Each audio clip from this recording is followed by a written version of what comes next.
La Corporación Cultural Nuevo Horizonte se complace en iniciar la temporada 2024 del ciclo de charlas Se Piensa en Paine.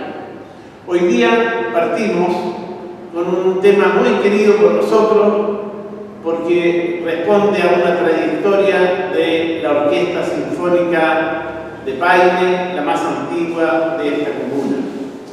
Hoy día, el director del Círculo Musical de la Corporación, Rodolfo Silva Castro, presentará al maestro violinista Álvaro Mesa Novoa, quien dirige también la Camerata Nuevo Horizonte, con un tema muy interesante del cual nos introducirá don Rodolfo.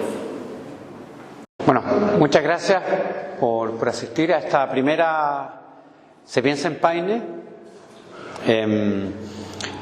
Tal como decía Pedro Banovies, la Corporación Cultural tiene una orquesta juvenil desde el año 2003, y eso respondiendo a esta verdadera revolución cultural que se produjo a partir de la década de 1990, en que las orquestas juveniles se transformaron en una fuente de formación y una fuente de la práctica, la enseñanza y la práctica de la música en niños y jóvenes, produciendo por una parte una verdadera revolución artística, pero también una revolución social. Sin embargo, desde esa época hasta hoy, el escenario ha cambiado bastante. Por una parte, han pasado por estas orquestas miles de niños y jóvenes. Le damos la bienvenida a los niños y jóvenes que vienen llegando. Y en 20 años, obviamente, todas las condiciones mejoran. Entonces, el propósito de esta charla es conocer cuál es el estado actual de las orquestas juveniles. Y a partir de la experiencia del maestro Álvaro Mesa, empezar a reflexionar respecto a qué tiene que hacerse, cuáles son los cambios que hay que implementar y cómo se espera que quienes practican la música aprovechen esta formación. El profesor Álvaro Mesa tiene la ventaja de haber vivido todo el proceso, y es una experiencia que nosotros queremos aprovechar. Él comenzó a estudiar violín muy niño y a los 12 años fue monitor de violín, es decir, formaba parte de los profesores que formaban nuevos niños. 12 años. Después de eso continuó estudios en la Universidad de Chile, donde ya se dedicó completamente al violín. Después hubo una pequeña especialización que hasta el día de hoy no deja en música antigua, específicamente música barroca. Y paralelamente siempre ha estado enseñando, siempre ha estado formando orquestas o apoyando orquestas. Curiosamente, tal como él nos va a contar, orquestas en sectores de pocos recursos, donde pareciera, él nos irá a confirmar, que es donde mayor adhesión hay de parte de los músicos. Entonces, nos parece muy valioso que él nos entregue una muestra de su experiencia para saber qué nos conviene hacer y qué no nos conviene hacer, y además su visión de cómo tienen que ser las orquestas en el año 2024. Entonces, le doy la bienvenida y pido un aplauso para el profesor Álvaro.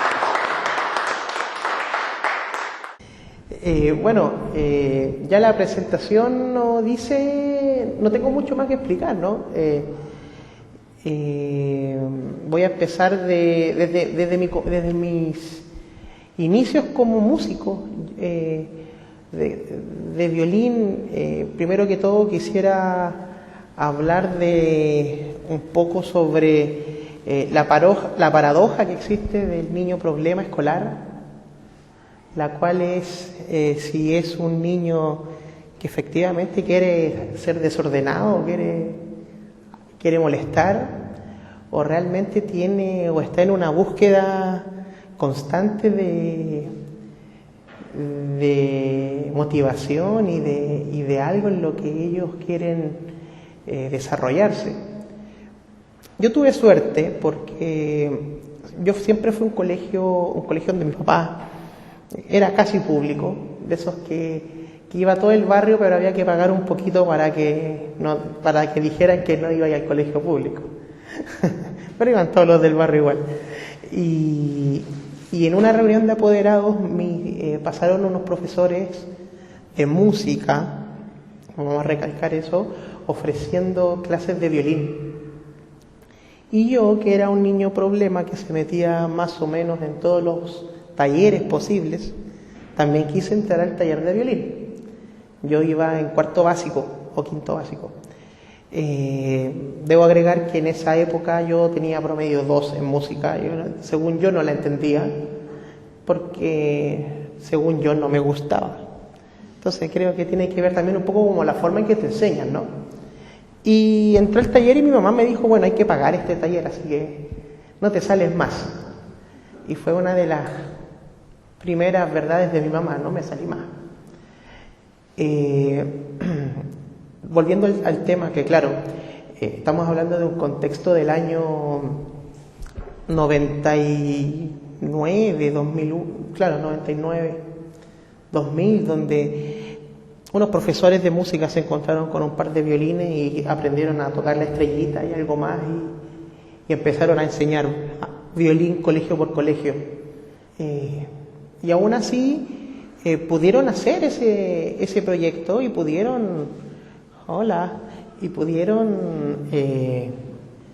establecer un inicio en lo que fue la masificación un poco de lo que es las orquestas de niños y también las clases de música.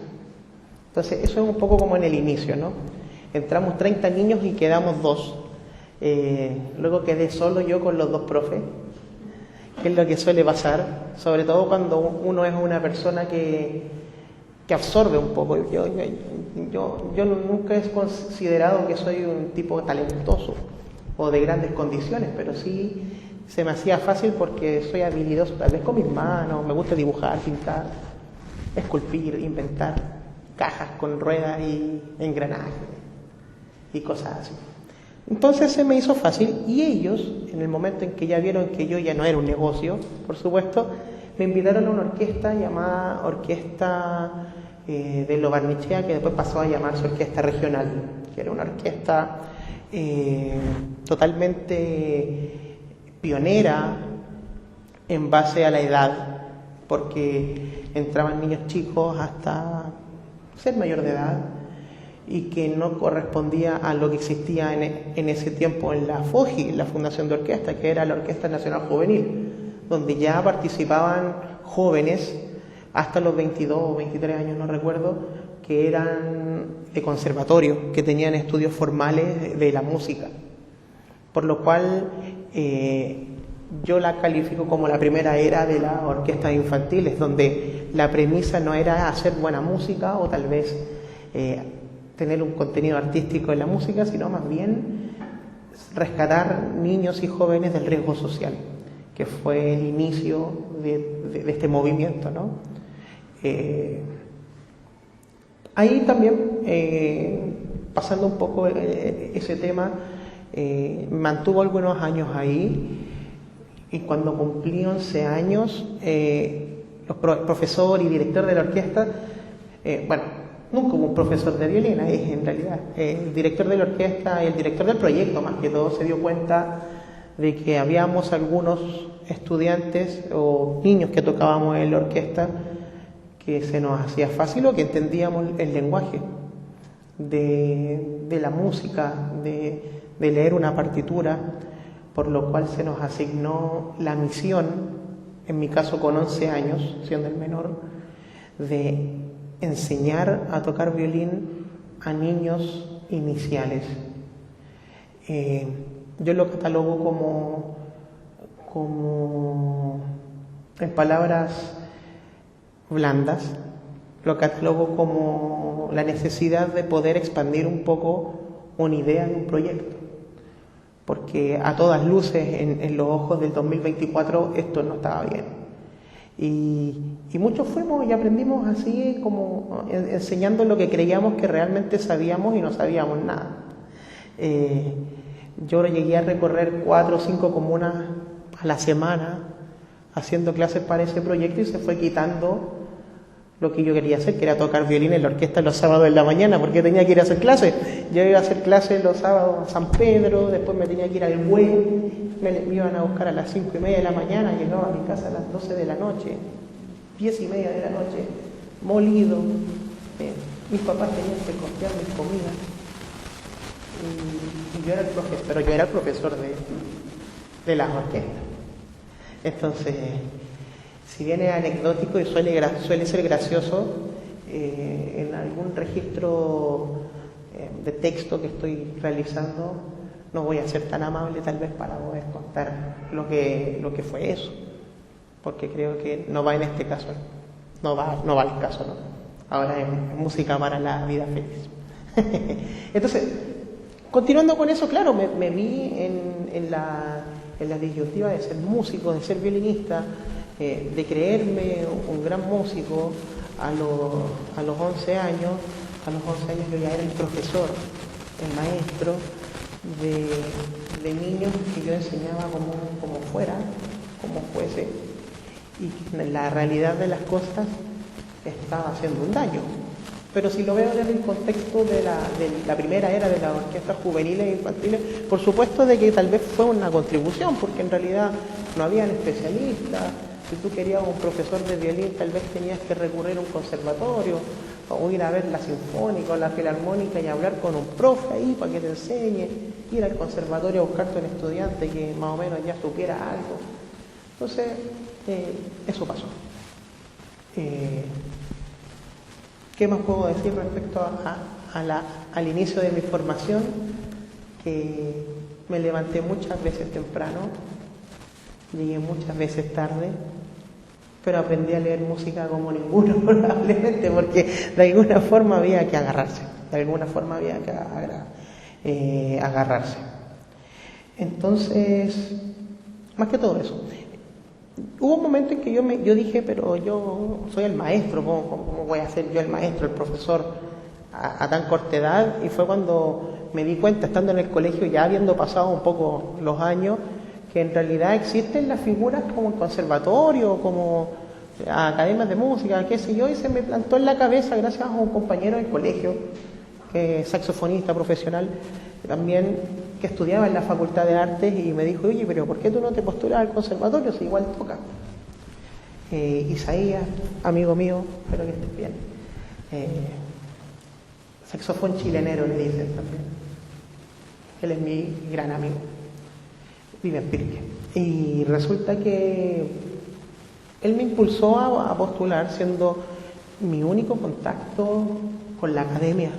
Ella estaba en el conservatorio cuando él me lo nombró. Nunca yo había ido al conservatorio.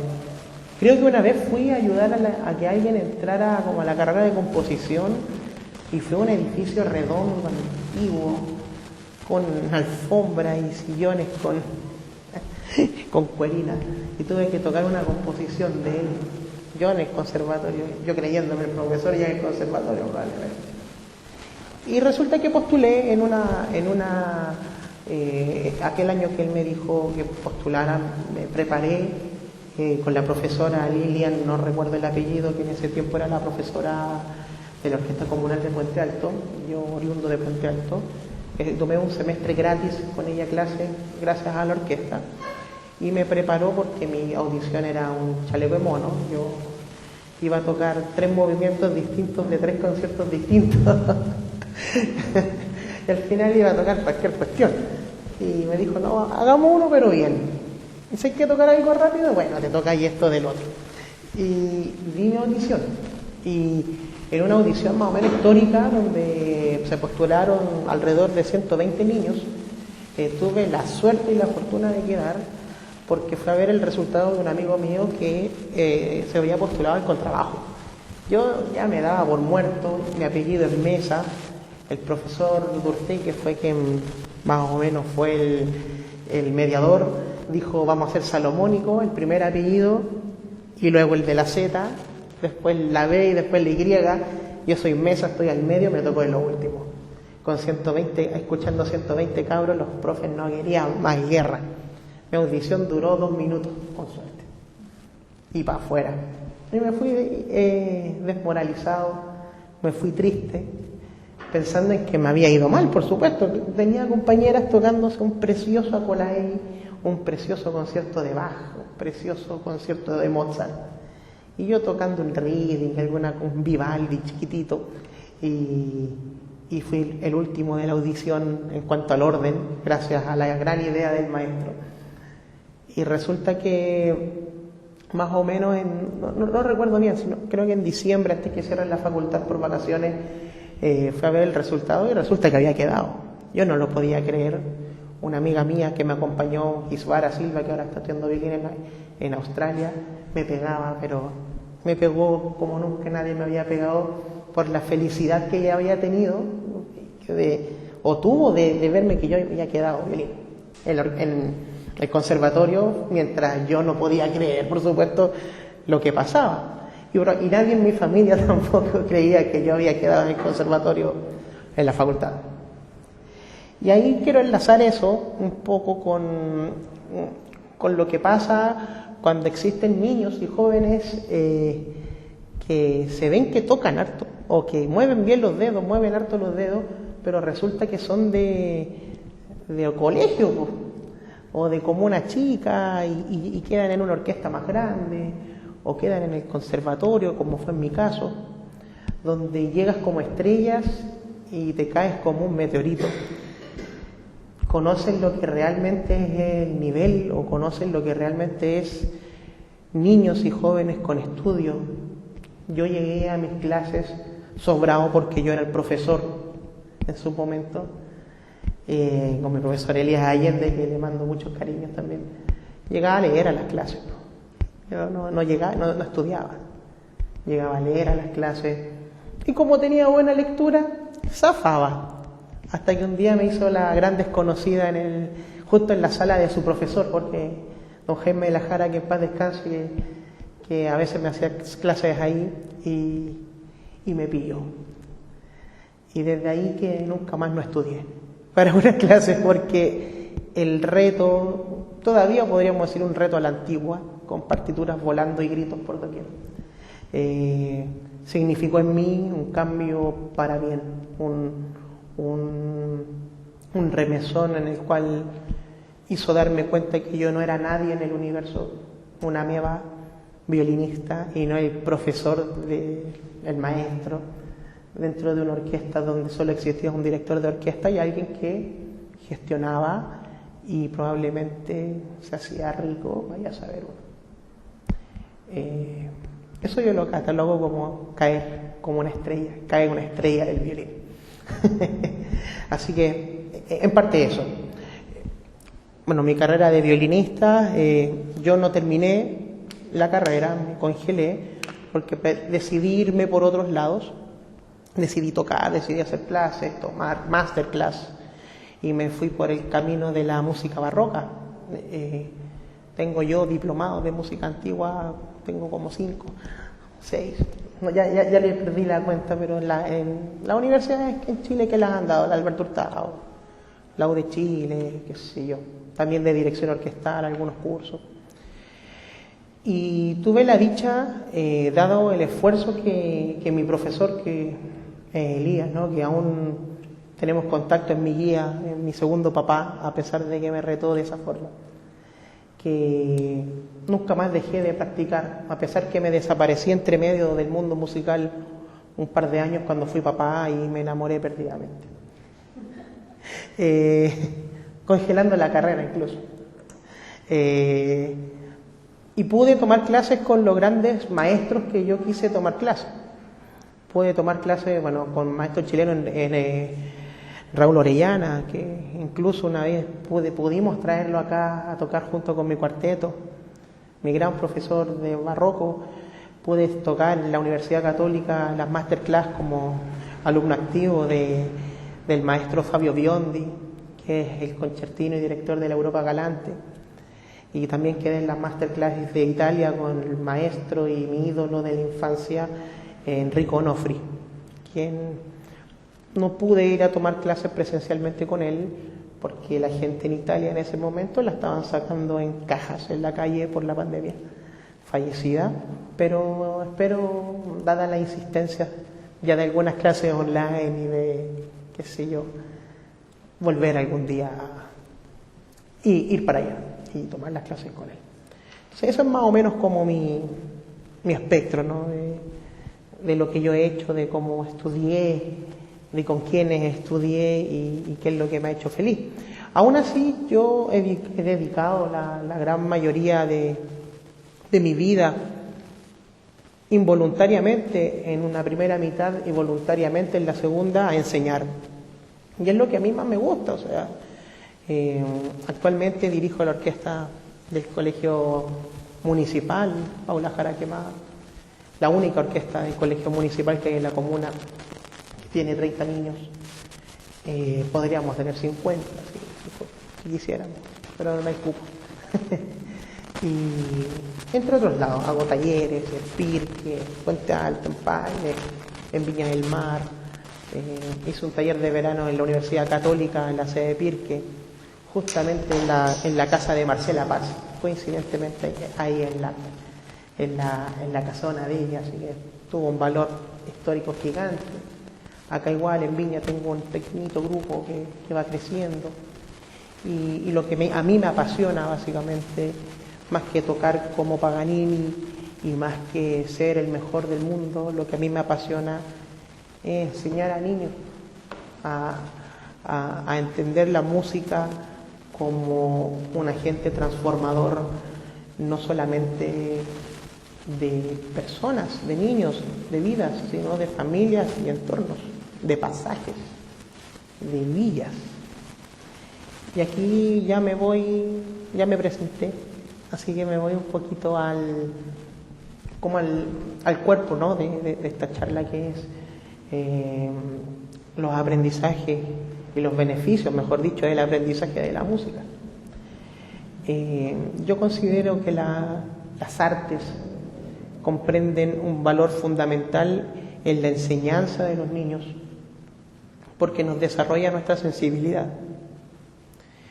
Y creo que eso explica también la problemática actual de por qué tantos chicos, tantas chicas se frustra tan rápido, porque estamos en una era de lo inmediato. Sin embargo, en las artes no son inmediatas, pues la carrera de violín dura 12 años, la de actuación durará 10, la de pintura durará, de artes visuales durará lo mismo, qué sé yo, comparable a los médicos nomás. Entonces, creo que la inclusión de las artes en los colegios, en las villas, en las sedes, en las capillas, creo que es el rol fundamental para poder tener es el arma transformadora para tener una sociedad mejor, para tener buenos niños, para tener buenas personas, para tener niños que si se frustran puedan llorar libremente y no cometer un homicidio por un partido de fútbol, o sea, por cosas tan simples como esa. También creo que la música es transversal. La orquesta del Paula Jara Quemada, y me enorgullece decirlo, que la del colegio que está acá en Paine es transversal, no discrimina, discrimina porque no tiene más cupos nomás, pero nosotros aceptamos niños con necesidades distintas, niños de silla de ruedas, por decir algo. Tenemos actualmente 4 niños que son del espectro autista. Tuvimos 5, pero uno se cambió de colegio, que está aquí, y que era mi regalón. Ese grandote que está ahí. Cristóbal, desde cuarto básico creo que lo tenía, tercero básico va en octavo se cambió de colegio. Y toda la vida fue mi alumno, desde que le costaba estar sentado 3 minutos en la silla y le daban los ataques de querer ir a correr un rato en el patio. Iniciamos un proyecto tan lindo que toda la orquesta sabía que de repente el compañero necesitaba reírse o salir corriendo, y nosotros lo protegimos, y eso generó una semilla tan grande, tan linda, que tenemos niños del espectro. Obviamente hay que cumplir ciertos, por supuesto, parámetros, porque si un niño no hablante que tal vez tiene algún otro problema, es muy difícil enseñarle un instrumento. Pero el hecho de que pueda participar, se mantenga, no falle, se compre su corbata con llave de sol, aunque toque puras notas al aire y resulta que esas notas al aire funcionan y se acoplan a un sistema de una orquesta como tendría que ser, ya eso es una ganancia salvaje. O sea, eso ya es un objetivo cumplido y funciona hasta ahora en el colegio. Tenemos actualmente, algunos niños y tampoco me quiero detener mucho en eso porque en realidad son niños normales también. No hay mucho más que aportar. Y también creo, como lo dije anteriormente, sobre la música en este caso, pero las artes como una herramienta de transformación social, integral, emocional, disciplinario, social, que te ayuda a ser buenos amigos. Yo hablo por la Orquesta del Paula porque estamos acá en Paine, ¿no? Pero la Orquesta del Paula conviven niños de tercero básico junto con los de cuarto medio. Y no hay separación de edad. Y todos saben, desde el momento en que entran, que esa cabra que ya parece su mamá, y él es su compañero y que puede pedirle ayuda. Entonces creo que el trato horizontal respecto a eso, a las relaciones humanas, son muy importantes en cuanto a las orquestas infantiles. Cosa que no pasa siempre, que no pasa en todos lados y que probablemente nunca no va a pasar porque por supuesto que hay gente que piensa distinto. Muchas personas a mí me preguntan ¿a qué edad es mejor partir en la música? ¿O a qué edad es mejor partir en las artes? Pero creo que esa es una pregunta simple, porque básicamente el arte, la música, la danza, los sonidos, las marañas, ¿no? Las rayas, son parte fundamental de nuestras vidas, por lo cual existen actualmente estimulación temprana, existen formas de poder conducir esas inquietudes desde niños muy chiquititos a talleres de estimulación, donde lo hacen aplaudir, escuchar música, rayar, saltar, pintar, correr, jugar, y básicamente iniciar en las artes es ser niño. Dejar que los niños sean niños, que es algo que no estamos haciendo actualmente. Actualmente estamos atrofiando cerebros, estamos atrofiando gente a través del ya, déjate de lesear, ahí tienes el teléfono, no hables, no pintes, no rayes, no juegues, no saltes, no grites ni cantes, no le pegues a la pelota a la pared, hace un ruido, anda a jugar Roblox al celular mejor. Entonces creo yo que la mejor edad para partir a hacer música es cuando el niño ya se pueda sentar solo y le puedas poner música. Y que pueda escuchar música, pero no al pailita, pues, sino música. música que valga la pena, ¿no?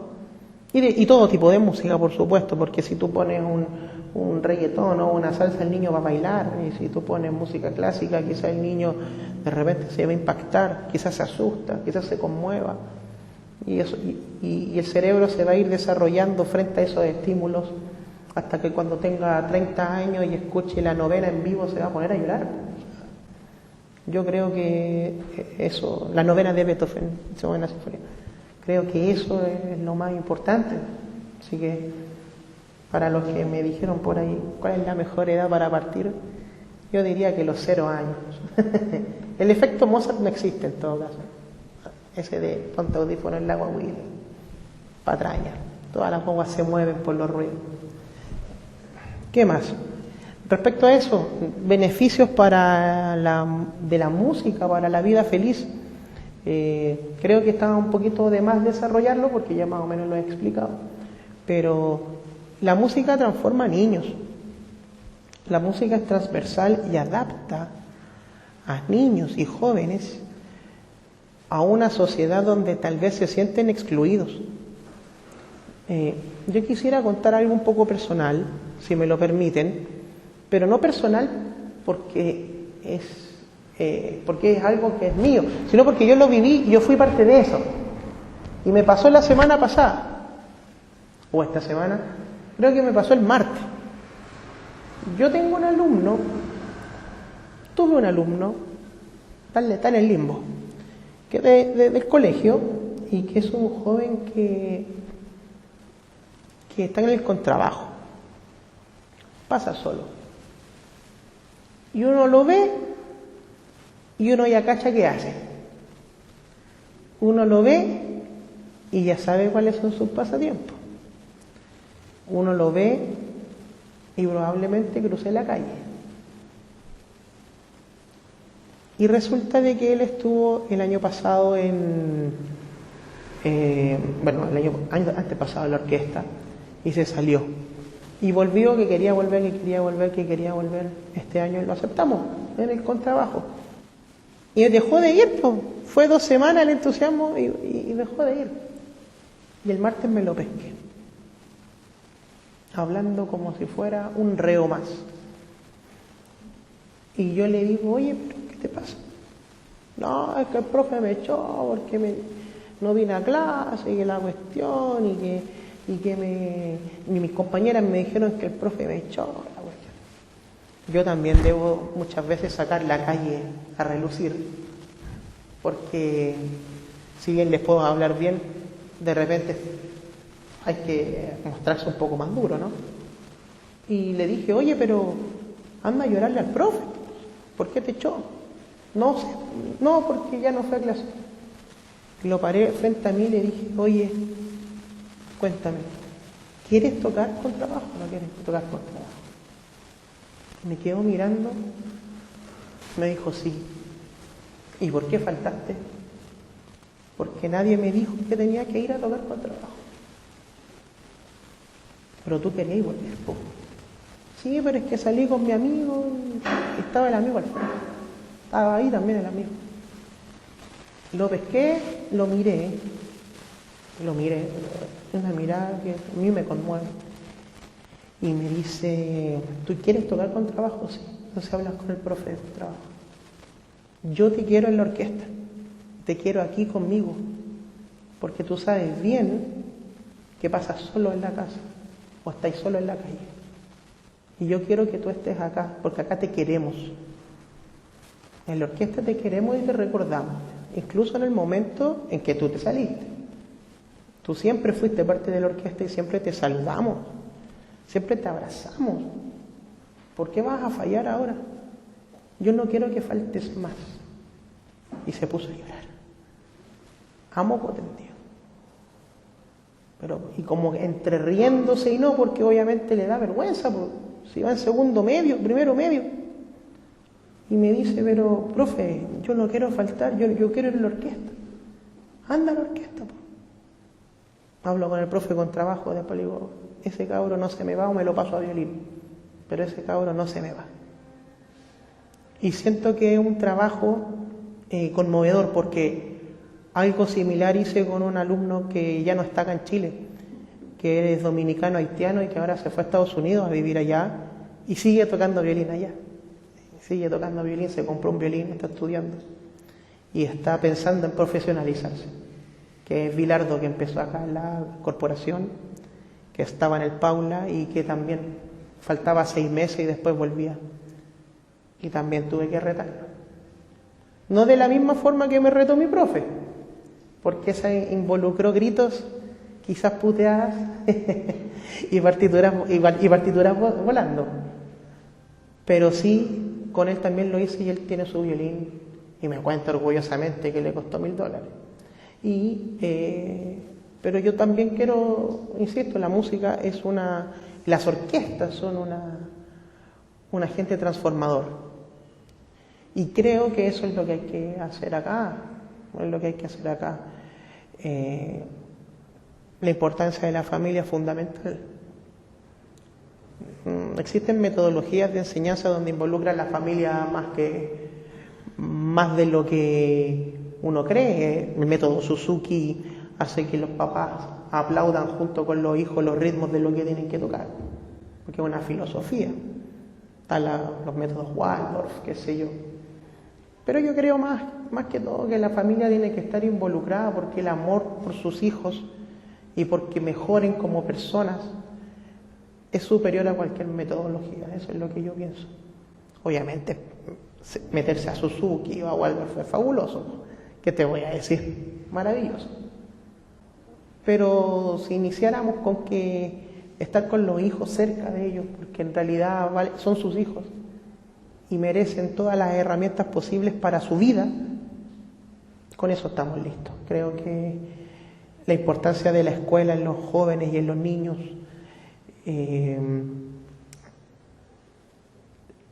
es importante, la escuela en los jóvenes y los niños, pero creo que es más importante lo que viene después de la escuela: el deporte, la orquesta, la pintura. Porque por supuesto, aprender matemáticas, ciencias, bla, bla, bla, bla, nos da las herramientas para dar la prueba y para poder entrar a las carreras, qué sé yo. Pero Chile es un país emocionalmente muy tonto. Y para eso necesitamos potenciar las artes, en este caso la música. Creo yo fervientemente que en una comuna como Paine, cada colegio municipal debiese tener una orquesta de cuerda chica, y que esas orquestas de cuerda alimenten a la orquesta comunal con lo mejor que pudieran tener, porque en un colegio por supuesto que no todos van a querer tocar en la orquesta comunal, porque hay unos que al principio estaban obligados, ¿cierto? Después que hay otros que querían sin lugar a dudas, aunque estaban en cuarto medio y entraron por un año, como la Ale, que ya está por titularse y que siguen viniendo, o niños que llegan en septiembre y entran a tocar violín y te das cuenta que son un talento puro, como Juan Pablo que está ahí atrás, y que no llevan ni un año y ya mueven los dedos. Entonces en la orquesta hay de todo, pero creo que comunas como Paine, que tiene colegios como el de Águila Sur, que está entre medio de las montañas y el campo, debiese tener su orquesta. Y que los mejores niños, o los que realmente les gustan o quieren dar el primer paso a algo más difícil, vengan a la orquesta comunal. Y si resulta que ese niño más encima destaca, pueda pensar en una orquesta ya a nivel regional, como de Foji, donde ya ahí ya los becan por ir, o tal vez pensar en el paso del conservatorio. Pero eso estamos hablando de palabras mayores. Yo creo que lo primero que hay que hacer es generar interés por la música, y que cada orquesta, cada colegio comunal, municipal, tenga una orquesta que alimente la orquesta grande comunal que tiene y genere un gran árbol de músicos y de agentes transformadores sociales, a través de algo positivo, a través de algo sensitivo y emocionante como es la música. Así que eso, chicos. Gracias.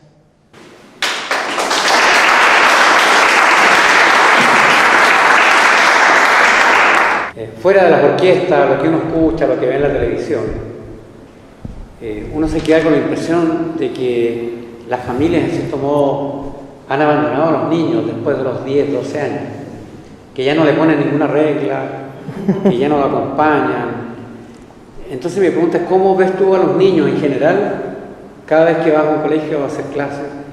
¿Y cuál crees tú que es la receta práctica del apoyo que le pueden dar los padres? Ponerle horario, reservarle un lugar, hacer silencio para que ensayen. Voy por partes. Voy por partes. Primero, creo que el foco de interés tiene que ser el ciclo básico, para poder agarrar y hacer cambios. En la media ya los cabros no los quieren en la casa. Esa es En la básica sí los quieren todavía. Todavía llegan peinaditos. Si le dice el profesor, oiga, no sé, porque se corte la uñita, o que se corte el pelito, o mire, está roto, y al otro día llega con el pantalón arreglado. Es porque pasa en la básica, pues. En la básica todos nos quieren, hasta quinto, sexto. Todavía nos quieren, todavía quieren a los niños. Pero a medida que se van haciendo más viejotes, y también los cabros empiezan a crecer, a ser más hormonales, a tener otros intereses, a descubrir otras cosas, se descuidan. Indudablemente un niño de media, de octavo básico, se descuida, porque también tenemos que entender que estamos en un ruedo social donde ya no existe la figura de la mamá en la casa, por ejemplo, o el papá en la casa. Ahora hay que trabajar los dos, si no, no comís, o no tienes techo, o no tienes, qué sé yo, no pagan las cuentas. Entonces, creo que lo primero que hay que hacer es tomar los niños lo más chico posible dentro de ciertas lógicas y reglas, como por ejemplo que sepan leer, que sepan escribir, que puedan dar una opinión, por muy básica que sea, que puedan decir, profe, quiero ir al baño, sin dificultad mayor. Cristóbal me decía, tío, quiero ir a correr, profe, quiero ir al baño, como hablaba él en su momento, que era más o menos un poco un español medio agringado, porque se trababa un poco mi compadre, pero se podía comunicar perfectamente. Y eso para mí ya estaba bien. El tema es que creo, y me estoy contradiciendo, porque a Alexandra yo la acepté en el colegio del Paula cuando estaba en cuarto medio. Ella vivió un año en lo que es una orquesta, pero es la hermana del que era chico que se iba a proyectar, entonces ahí yo hice una estrategia más o menos. No doy puntadas sin hilo. Entonces es por eso. Pero bueno, básicamente creo primero que hay que tener niños y agarrarlos estando de quinto básico para atrás. Eso es lo primero. Esas son, ojalá entre tercero y quinto agarrarlos, porque ahí es cuando los quieren. Segundo, que el teléfono es un arma mortal, es un arma de destrucción masiva y de control social, y aquí no me quiero creer el revolucionario, pero creo sí que tiene que haber algún tipo de horario, algún tipo de restricción, porque es imposible que los cabros chicos se manejen más en el teléfono y en cómo hacer muchas cosas en el teléfono, en la tecnología, y que estén sufriendo un rato porque les duele un poco el brazo por hacer esto, un movimiento del brazo. O sea, los cabros ya no saben jugar a la pelota, o sea, no le achuntan al arco. O sea, cuando yo era chico y le pegaba la cuestión, si no apuntaba al arco y no hacía el gol, me agarraban a patada en el culo. Ahora no, ahora es más para afuera que para adentro. Entonces, primero, no hay que anular la infancia. Y creo que el celular está un poco anulando la infancia. De todas maneras. Entonces, si le sumamos papás que quieren a los niños desde quinto para atrás, más clases gratuitas en los colegios, en los centros culturales, incluso en las iglesias, quienes son evangélicos, qué sé yo, o iglesias católicas, en las parroquias, en sedes vecinales, en lo que fuera, creo que estamos haciendo una contribución de cambio social. ¿Y qué haría yo para que estudien eso? Recomendaciones para la casa. Recomendaciones para la casa. Bueno, yo lo que generalmente le digo a los papás, probablemente la mamá Juan Pablo más o menos sabe, es que de quinto para atrás, yo suelo agarrar quintos para atrás porque son mi privilegio. Porque después llegan así grandes y siguen viniendo, pues los sigo queriendo. Y creo que el de quinto para atrás, cuando vive en la casa, todavía tiene guía o alguien ahí, aunque sea un abuelito, una abuelita, un tío. Y mientras el tío, la tía, la abuelita, la mamá o el papá le hace la 11, el niño tiene que estar tocando violín. Entonces, hacer la 11 en un minuto no tiene ni un sentido. Hacer la 11 en 10 minutos ya tiene más sentido. Y que después la 11 se demore 15 minutos o 20 minutos. Entonces estás asegurando que cada vez a la hora de la 11, es decir, Juan Pablo, voy a hacer la 11, que es la señal de anda, saca tu violín y mientras yo te preparo la 11, tú vas a practicar un rato. ¿Y qué pasa con eso? Cuando hacemos esa actividad repetitiva, generamos lo que todos los profesores alguna vez nos dijeron, que es generar un hábito. Y cuando tenemos el hábito de sacar el instrumento todos los días, ya hicimos gran parte del trabajo. Creo que ese es el mayor consejo. Generar el hábito a través de cosas cotidianas. Yo a los más chicos, cuando estamos en ensayo, o a los más grandes igual les digo, es que no tuve tiempo para practicar. Bueno, entonces cuando te salga el comercial largo de 10 minutos de YouTube, no le pongas omitir. Véelo entero, en mute, y toca en ese comercial. Y cuando termine el comercial y veas lo que tú quieres ver, guarda el violín. Y ahí ganas 10 minutos más. Yo creo que hay que adaptarse un poco también a la tecnología, indudablemente. Pero también hay que adaptarse de una forma en que no le robemos a los niños la infancia.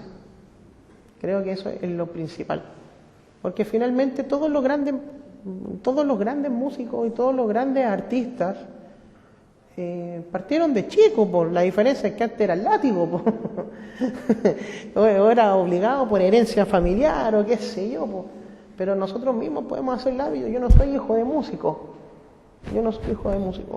A pesar que mi abuelo dice que él tocaba el clarinete, pero él tocaba el clarinete tomándose un vino probablemente o algo así. O sea, no era algo estable. Nunca mi abuelo a mí me comentó algo así. Mi abuelo tiene un gran oído musical y fue. Mi papá también tiene una buena oreja, mi mamá, pero no son músicos, nada, olvídate. Mi mamá es corredora de secretaria, corredora de propiedad, qué sé yo. Mi papá trabaja en construcción. No hay cómo. Mi abuelo tocaba las cucharas y hacía sonido. Ese es su aporte. Entonces, cuando dicen, no, es que los niños que son hijos de músicos nomás parten de chicos y mejoran, en parte sí, mi hija es claro testigo de eso. Es claro demostración de eso. Pero también yo al mismo tiempo me contradigo y digo, no, o sea, tengo cabros como el Juan Pablo, cabros más chicos, incluso hubo un tiempo en Pirque, en un colegio yo trabajé de las metodologías libres y felices, donde le hacía clase a niños de prekinder de violín. Y logré que niños de prekinder hicieran cosas. Entonces, creo que está en la visión, y en el cariño, y en las ganas. Eso es todo. Continuando esa idea, ¿cómo verías tú el tema de la influencia de la disciplina musical en la formación del carácter? Yo creo que la influencia de la música en la formación del carácter, y no creo que solo la música, creo que las artes, todas las artes que son más o menos cinéticas, no me voy a referir a las artes visuales porque eso es más introspectivo, un poco más para adentro. Pero sí todo lo que es cinético, teatro, el baile, la danza, ¿cierto? La música, los instrumentos, por supuesto que forjan un carácter, porque hay niños que les da vergüenza de saludar, po. Hay niños que no se acercan a ti a preguntarte sobre un taller y mandan al compañero porque no tienen el coraje, podríamos decir, o la valentía de preguntarle a alguien algo tan simple como, hola, profe, ¿usted es el de la orquesta? Y les da vergüenza, po. Y yo creo que el hecho de hacer movimiento, de tocar, de bailar, de saltar y todo, básicamente de jugar fútbol, te empodera en parte para poder después tú conversar con más gente, con tus pares inicialmente y después con la gente más adulta. Creo que es fundamental, básicamente. Si lo defino en una palabra, es fundamental. La música para forjar el carácter y el coraje también. La música, como todas las artes, también implica la frustración. Sí. ¿Cómo manejas tú, te pregunto a ti, cómo manejaste tú cuando niño la frustración? ¿Cómo se le enseña a un niño hoy día a soportar la frustración? Ese es un tema que da para largo, pero lo voy a resumir un poquito. La frustración, cuando yo era niño, se podía, estoy hablando en mi caso particular, ¿no? Porque mi vida y mi forma de vivir fue distinta a la de cada uno. Todos tuvimos cierto privilegio, cierto social, vivimos en distintos lados, ¿no? Tuvimos hermanos, no tuvimos hermanos, tuvimos un papá o no tuvimos papá, etcétera, etcétera. Mi frustración en la música era que no me salía y dejaba de tocar la cuestión un rato y luego la volvía a tocar y de nuevo no me salía y la botaba la cuestión, tiraba la cresta, la partitura y después se me pasaba y lo intentaba de nuevo, pero entre medio de eso tocaba 77.000 veces lo que sí me salía y cuando llegaba al punto que no podía trataba de avanzar un poquito y lo tiraba lejos. Entonces, y eso se transformó posteriormente en un consejo que yo le digo a los chiquillos, que es como, practica lo que te cuesta, pues no lo que te cuesta, gastáis tiempo en vano. Es más eficiente practicar lo que te cuesta, aunque sea en menor tiempo, que tocar 50.000 veces lo que no te cuesta. Porque eso te va a salir cada vez mejor, pero y lo que viene no te va a salir nunca. Pues. Entonces, esa es una de las cosas. O sea, es que a eso voy. Entonces, en mi caso, la tolerancia a la frustración es así, pero la frustración actualmente se maneja en base a emociones inexplicables, como lo es el llanto, como lo es las depresiones, como lo es las ansiedades, hasta que se vayan, como es las ansiedades y la medicación. Por eso creo fervientemente de que la música y las artes tienen que estar metidas desde las infancias y desde el primer ciclo escolar, porque si no, cuando los niños vienen con sus grandes cambios hormonales, es cuando tenemos la tasa de depresiones más grandes, de ansiedades más grandes, los psiquiatras se siguen haciendo más ricos y así sucesivamente, porque ellos en ningún momento les enseñaron a frustrarte. Y el violín, el cello, el contrabajo, cualquier instrumento, bailar, saltar, jugar a la pelota, perderte en gol, pucha, que hace frustrarte. Pero tienes que seguir hasta que te salga. Si tú no lo entendiste cuando eras chico, de que si tú te equivocáis 10 veces y que tienes la guía de alguien que te está ayudando y te está diciendo, mira, esto está mal, pero si lo haces así te va a ir mejor, y resulta que la frustración se transforma en ganas de mejorar y arreglar algo. Y eso ahora no pasa. Hay gente más talentosa. El talento no existe. Para mí. ¿Por qué? A ver, cuenta por qué.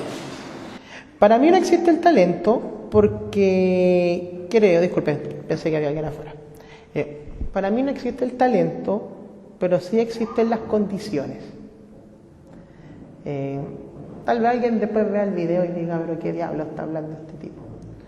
Pero yo creo que existe gente con condiciones natas para distintas cosas. Hay gente que tiene buena habilidad para jugar fútbol, hay gente que tiene buena habilidad para el dibujo, hay gente que es buena para todo. Yo conozco cabros que son buenos para todo. Hay gente que pucha que le cuesta el violín. Tengo alumnos que es subir el Everest para que me ponga bien un dedo. Y lo reto, y le pego, hasta que funciona. Pero esa persona se frustra y probablemente por dentro me está maldiciendo. Como Cristóbal en algún momento. Pero después cuando ve el resultado que le resulta, no he dicho que Cristóbal no tenga habilidad, al contrario, yo creo que sí. Es flojo y otra cosa. Yo estoy hablando de otros alumnos. Creo que es una cuestión de habilidades. Cada uno tiene habilidades para algo y hay otras cosas que les cuesta más. A mí me cuestan más matemáticas, por decir algo, pero nunca supe hasta que lo descubrí de que la música se me hacía más fácil. Y así como a algunos se les hace más fácil leer, Hay unos que se les hace la música y la matemática muy fácil, pero historia, nada con historia, o leer. Entonces, hay de todo, hay de todo. La palabra talento es una palabra que está mal usada, es una palabra que la usa la tele. Talento chileno, talento de barrio, talento de... Y no, pues... El talento son condiciones natas para algo, punto. Porque existe el mal del talentoso, que yo lo bauticé así, que son los cabros que se le hace fácil algo hasta que al que le cuesta mucho, en base al esfuerzo lo alcanza y lo pasa. Po. En el Paula pasó. Había una talentosa para el violín, pero que tocaba 4 veces lo que tocaban todos. Pero nunca quiso aprender a leer música. Po. Y los demás, de a poquito, estudio, de a poco la alcanzaron, el repertorio se hizo más difícil y terminó desistiendo porque se dio cuenta que ya no podía descansar en los laureles. Entonces también las habilidades tienen que estar acompañadas por los padres, por las familias y por los profesores, pero si el niño también no quiere, bueno, ¿qué vas a hacer tú? Pues no, uno tampoco es un policía del pensamiento, dirían en un libro por ahí. Eso. ¿Hay una diferencia entre un profesor de violín y un profesor de música? Por supuesto que la especialización. Un profesor de música es un profesor que está entrenado, vamos a usar esa palabra, o está capacitado para que en un aula con 45 niños, o esperemos menos, pueda enseñar aspectos básicos de la música de una forma convencional como te lo pide el currículum educativo. Como por ejemplo saber qué es una negra, una blanca, una redonda. Que actualmente cada vez las camadas de profes de música salen mejores. Yo he ido al colegio y cada vez todos saben que una negra, una blanca, una redonda. Si ya el profe es muy bueno, tal vez te va a enseñar a leer un poquito. Pero es muy difícil con 45 cabros. Pero te enseña cómo sonaría la música de la zona norte, qué es lo de la zona sur, qué es lo de la zona central, sabe tocar guitarra, sabe tocar un poco de piano, arma una banda de rock. Como que por ahí va. Un poquito de todo. Pero si hablamos de violín, tú no podés tener en una orquesta un profe que no sea violinista, o que nunca haya tocado violín formalmente un par de años. Estamos pidiendo un profesional. Pero sea alguien que haya tocado violín en serio, que haya tomado clases de violín en serio y que haya llegado a un nivel donde lo que están tocando los niños no se les vaya en collera. Creo que recién ahora está un poquito entendiéndose recién, porque no vamos a hablar de plata, porque ahí nos vamos a dar cuenta de que existen los especialistas, como el profesor de violín, y existen los talleres, como en cualquier profesor ganándose horas extra nomás. Y ahí entramos en una conversación de 2 horas más.